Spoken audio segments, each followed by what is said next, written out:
What's going on, everybody? Got Eric in the front. I'm back. For those who have watched the channel for a long time, I don't know how many of you are have actually followed it for that long, but Eric used to be here all the time to talk about movies. Perry's there in the back. Everybody knows. Everybody knows Perry at this point. Unless you're brand new, then you don't know what the hell's going on. But we're talking about a brand new film that just came out, and this is actually a really early screening. I'm not sure how many people are going to be able to even watch this film because theaters are closed in a lot of places in this country, obviously. Yeah, I don't know if it's coming out on VOD. It might come out on VOD. But in Georgia, they were playing it at some AMCs, so we figured might as well give it a watch because it's a new film, and some people were talking good about it. So we're like, okay, let's go and check it out. It's Promising Young Woman, which is directed by Emerald Fennell, I think is how you say it. Yes, written and directed by Emerald Fennell. Oh, written too, cool. Yeah. Starring Carey Mulligan. Who I mostly know from Drive, and I mean she's in other films like Shame, Wildlife. I haven't seen any. I haven't seen any of them, but yeah. So I'm gonna give my thoughts really quick on this. I'm not gonna talk too much about it because I want to give Eric and Perry more time to talk about it, but also I don't want to talk too much about it because I don't want to spoil that much about it. By the way, this is not a spoiler review. I'm not going to talk about like much of what happens to the plot, but I don't want to really dive too much about it because I think this is a film that's best experienced not knowing that much, because what's marketed in the trailer isn't exactly what you get in the film. Yeah. But here's what I'll say about this film. The first half of this film, I'm going to be honest, like, I just thought was okay. Like, it was entertaining, but, you know, it wasn't, I personally, just me personally, I didn't think it was all that great. Like, there was nothing special about the aesthetics, the camera work, or really the sound, or anything like that. It just seemed like Carey Mulligan was the one that was kind of, like, making this film enjoyable, and I guess its concept. But, you know, other than that, I didn't think it was really all that great. I was thinking, wow, this is kind of average kind of movie. And then, like, the second half just kicks into overdrive, especially within the third act. And it's wild how much this film, like, my opinion on the film changed after the third act. And, like, once this film was over, I was just like, that is, like, it's quite insane how differently I think of the film now. Because now I really like it a lot, and I really did not expect that.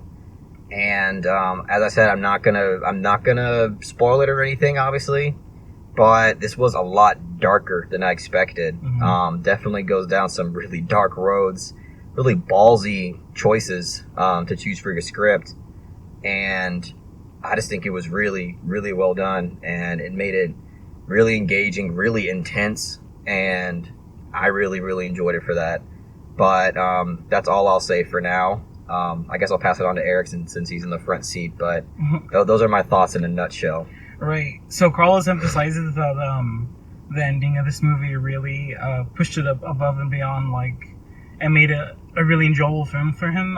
I really liked it even from the beginning. I also didn't think it was amazing, but I always found it enjoyable. Maybe it's because, like, my expectations for the film was so low that it won me over really quickly. Just because I kind of, when I was first watching the trailers, I was like, it might be like a really cringe-worthy movie, really bad acting and dialogue, and the premise might be stretched out and unwelcome to a certain point. But I'm happy to say that it goes far beyond the premise. I don't want to say any more than that because it's true. This movie, you should go into it as blind as possible, but they really flesh out, especially Carey Mulligan's character and Bo Burnham's character, really well. Yeah. And yeah, the ending is set up really well. There's some not amazing use of reincorporation, but pretty decent, especially for a debut feature film. Female filmmaker, by the way. Yeah. I really like how dark this movie gets, and that kind of gets into my issues a bit. Is first off is like the acting from the secondary characters. not all of them were great. Yeah, I can see that. There were some times they were trying to sell some emotions that I wasn't really believing, even though like I feel like it was directed decently. I feel like it was the actor's kind of fault. Yeah. I'm sorry. No, I was just saying the direction is competent. It really is the actor and just how like cartoonish they were. Yeah. Some of them felt very cartoony. Exactly. So there's some parts of this movie that doesn't feel necessarily realistic, Yeah. but it's not bad. It's not like gonna make you groan and be like, oh, this is like completely unbelievable. Yeah. But yeah, Perry, if you wanted to get into your thoughts. Yeah, I'm pleasantly surprised because when I saw the trailer for this, like, I'm just going to be honest, the trailer did not sell me. I thought it was just going to be really preachy and one note, and it would not get past its, like, kind of semi-interesting concept. But I don't want to say it blew my expectations away, but it's definitely one of the most biggest surprises of the year. Even more so than Deerskin, because I had a good feeling about Deerskin. This I was kind of on, but yeah, I actually really enjoyed it. I think me and Eric feel just about the same on this film because I do have some of the same criticisms. Yeah. Like we talked about some of the cartoonish secondary characters. What I love about this film is it didn't take itself too seriously. It took itself serious enough. Like I think what it did really well was balance tone, because you could argue that it's a dark comedy because I think it's being mismarketed as some kind of horror thriller, and it's not. It's not really, that at all, really. Yeah, it's not really that at all. So I feel like a lot of people are gonna go in this film expecting it to be like a gory, like slasher or something like that. Yeah. That's what I thought it was going to be. Yeah. Yeah, from the trailer, you could mistake it to be just like your run-of-the-mill Blumhouse trailer. Right. I thought Blumhouse movie. Yeah. You thought Carey Mulligan was just gonna be like a vengeful psychopathic killer. Yep. And like I like that she's she's a complicated character is what I'll say. Yeah. And there's more depth to her and her motivations, and it is a serious topic, and I like the way it was handled. Yes. Yeah. I was just gonna dive into that. I liked the subject that this film dives into. It's not just one subject, but it is this big subject. It talks about victim blaming stuff. Like it goes into that, and it also dives into how it's kind of like a male dominated world. But it expresses this stuff in a way that it doesn't feel like it's like forcing it down my throat that much. It feels very natural, and it feels kind of earned. I was pleasantly surprised by Bo Burnham's character. He was great. Yeah, he was great. And what's funny is like at first I was like, okay, I'm just seeing Bo Burnham, being Bo Burnham, but I actually really started to buy into his character. Not nearly as much as Carey Mulligan, though. This is a completely transformative performance. She's come a long, long way from just the woman in Drive, which is like the only thing I've seen her in besides Wildlife, which I don't like either. It's weird because I guess I'm the only one who thought that the way that she was like her accent and the way that she was speaking was kind of weird. But I don't know. It didn't take me out or anything. Like I pretty much got over it. But I just felt like the way she was talking was a little bit weird. I mean, I feel like I can see that, but just because it's like jarring because you know how she sounds like and the kind of character she plays in a lot of movies. But I really bought her character. I stopped seeing Carey Mulligan for a bit and like just saw this really interesting character. And it never felt like she was just preaching at the audience. It's like she was just raising, like questions and kind of just trying to. It felt like the film was just really trying to make you think about date rape situations and very touchy subjects like that, and how those allegations are dealt with, and how a lot of times not everything that should be done is done, and how people don't want to take responsibility, don't want to feel culpable, for being involved in something as awful as that.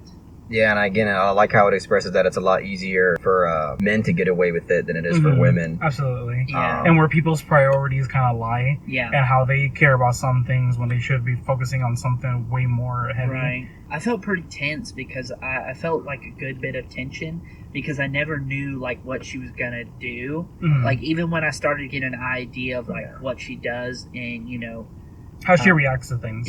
how she reacts to things and what she does like during the the nightlife and everything when she goes to the club. But there were still plenty of scenes where I was like, how is this gonna play out? What is she gonna do? Yeah, I would just tell people who are interested in seeing this, like, just go in and don't expect like a horror fest. Yeah, don't expect a horror fest. It's more so of a dark comedy thriller. I guess Yeah, the I would best say way it's to also describe a- it. I felt a bit of tension throughout some scenes, honestly. Yeah, Some I honest felt tension. I felt the most honest tension in the third act, though. Like I felt really intense. Like, I mean, yeah, I felt some tension in the first half, but not nearly as much as I felt in that third act. yeah. But The third act seemed to be the most creative too in terms of like editing and the way it was shot. yeah, Because yeah, Yeah. the first half of the film, like it was shot competently and the framing was good, but it wasn't like super stylized. We are recording this review right now in a parking lot, and someone is doing donuts. right Yeah, there's in front somebody. of There's somebody doing fucking donuts. It's really distracting. It's like, what the hell? Okay.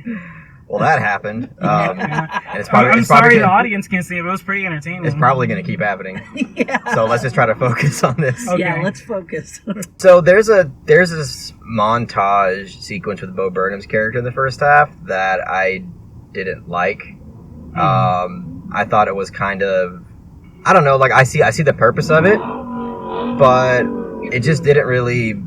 It came off a little cringy, some of it, and it felt, I don't know. I mean, how do you guys feel about it? I'm sorry. Okay, no, I know.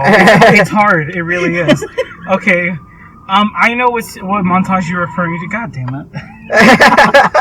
Fucking cars doing Tokyo donuts. drifting over here, or should I say ATL drifting? You guys are starting to have a lot of interesting behind the scenes kind of. Yeah, shit it was going on. don't forget that time I threw up during a review. Like What I happened? literally, like, yeah, I opened the door when I was sitting in the front seat, poked my head out. Holy shit! And then kept reviewing the Oh film. my god, Well, they're all Anyways. gone now, I think. So. they're gone. Let's Okay, get back to the review. right. So I know what montage he's referring to, and like, it's weird. Normally, I'm more critical of that kind of stuff because usually that's kind of stuff like really bothers me. But it was okay. It wasn't great, but it wasn't like I wasn't cringing that badly during it. I don't hate it. It is. I'm just saying I got a little bit of cringe out of it. Like it just felt. I don't know. I felt like you didn't really need a montage. Like you maybe could have.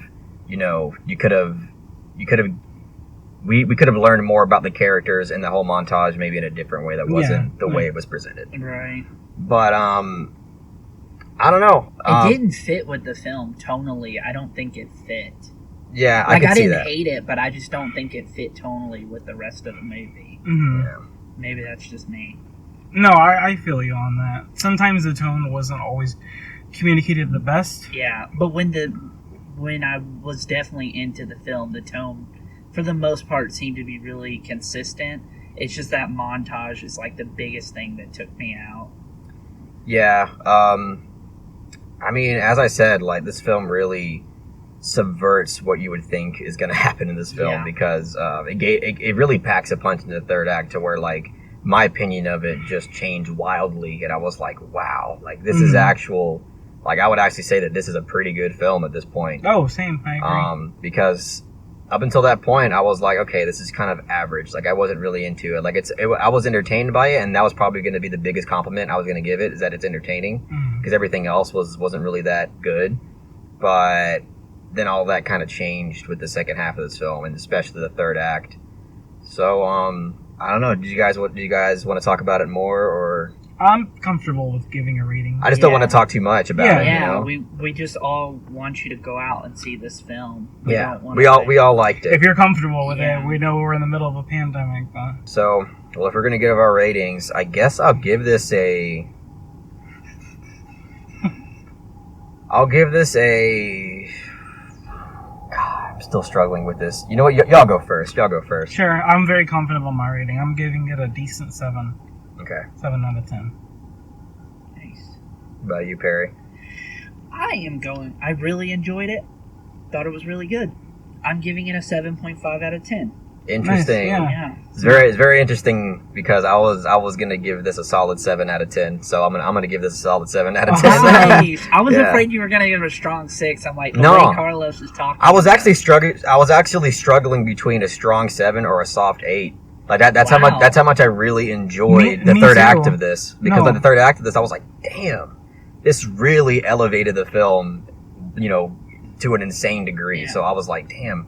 And it's but- not like the film's the most unpredictable thing ever, but Yeah. still, like, when you finally hit that third act, you're like, Yeah. whoa! It just packs such a fucking punch. Mhm. Yeah. So yeah, we all pretty much give it the same grade. Yeah, then. we're Yeah. pretty much the same. All across on the board here. Yep. Yeah. All right. Well, I guess that's all we got to say about a promising young woman. Oh, Emerald Fennell. I guess you can say she is a promising young woman. Eh? Sure. Good job, Yeah. man. Even though she's 35. Hey, that's still young. Yeah. It would be nice to kind of have like a Woman's perspective. female perspective on this, Yeah. a woman's perspective, but Yeah. Jen You- could not come, unfortunately. yeah, she had to work unfortunately on Christmas Eve. Yeah. Christmas Eve. Christmas Eve's Eve. Yeah, so but that's what we got to say about the film, guys. I definitely recommend watching it, however way you can. I hope you guys really enjoyed what we had to say about it. Please make sure to smash that like button and subscribe to the channel if you really enjoyed what you saw. And yeah, that's it. Merry Christmas. Merry Have a good Christmas one. to Merry everybody. Christmas.